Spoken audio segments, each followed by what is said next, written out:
E o UNFPA continua serviço mútuo com o governo de investir no setor saúde no área Sira Sheloktan. E a segunda, né, o UNFPA, a mútuo com o governo, de a consultação nacional, a entidade Sira, nessa academia no parceiro Sira, com o programa Estratégia Prioridade Nacional Cooperação entre o governo Timor-Leste no UNFPA, para Timor-Leste e Tinan Lima Oinmai, a Huhusi Tinan Rihunrua Relacionamento, ou Tinan Rihunrua Tolonolo. No Afonso Romuto, representante do UNFPA, continua a apoio ao governo para o programa importante CIRNB beneficia o povo Timor-Leste.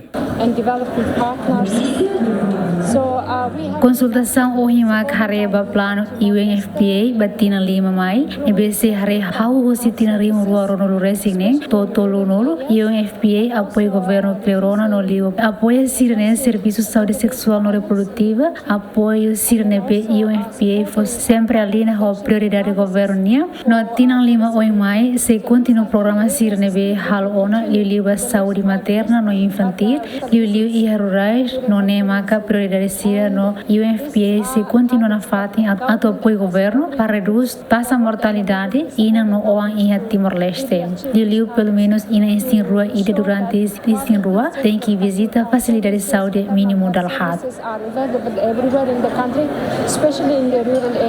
No ministro do Negócio Estrangeiro no Cooperação considera programa importante teve para Timor-Leste. UNFPA importante teve também elemento que é fundamental na sociedade mas a saúde vai ter afeto sira e ter o sira e na lisin rua sira deve que programa importante teve as Nações Unidas coopera hoita e retamos apoio aos doadores sira aos financiadores sira por exemplo nessa governo Japão deve que desenvolve clínica tu mostra o matan vai ter postos e sede de saúde comunitárias até belta o matan para afeto sira livre saúde maternal educação quando para amor reside deve que tem princípios da sexualidade, da higiene, proteção e ao mesmo tempo redução da mortalidade. O UNFPA marca a Agência Nações Unidas